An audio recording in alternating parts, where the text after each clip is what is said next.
ন্যায় ব্যৱস্থাৰ ওপৰত ৰাইজৰ আস্থা আনিবৰ বাবে মৰিগাঁও আৰক্ষীৰ তৎপৰতা এমাহৰ ভিতৰত 4 অপৰাধীক দোষী সাব্যস্ত কৰি যাৱজ্জীৱন কাৰাদণ্ডৰে দণ্ডিত কৰিছে মৰিগাঁও পক্সো আদালতৰ বিশেষ ন্যায়াধীশে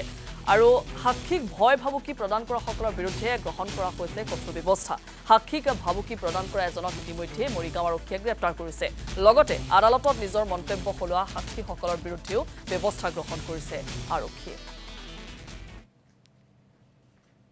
আমাৰ যোৱাকালি এটা গোচৰৰ আমাৰ দোষী সাব্যস্তকৰণ হৈছে আমাৰ মাননীয় পক্সো কোৰ্টত এই গোচৰটোত কৰাইগুৰি ধৰমটোল তাৰে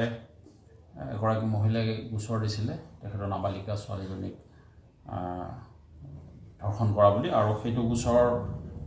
মানে ট্ৰায়েলৰ পাছত মেঘৰাম পাটৰ বুলি এজন ব্যক্তিক 8 বছৰৰ কাৰাদণ্ড দিছে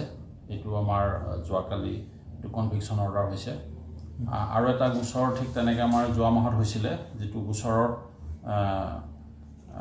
এগৰাকী মহিলাই ঠিক তেনেকৈ তেখেতৰ ছোৱালীজনীক এজন ব্যক্তিয়ে ধৰ্ষণ কৰা বুলি গোচৰ দিছিলে এটো গোচৰ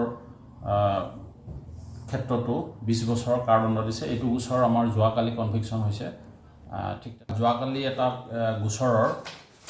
আমাৰ দোষী সাব্যস্তকৰণ হৈছে আমাৰ মাননীয় পক্সো কোৰ্টত এই গোচৰটোত কৰাইগুৰি ধৰমটোল তাৰে এগৰাকী মহিলাই গোচৰ দিছিলে তেখেতৰ নাবালিকা ছোৱালীজনীক ধৰ্ষণ কৰা বুলি আৰু সেইটো গোচৰ মানে ট্ৰায়েলৰ পাছত মেঘৰাম পাটৰ বুলি এজন ব্যক্তিক 8 বছৰৰ কাৰাদণ্ড দিছে এটো আমাৰ যোৱাকালি এটো কনভিকশন অৰ্ডাৰ হৈছে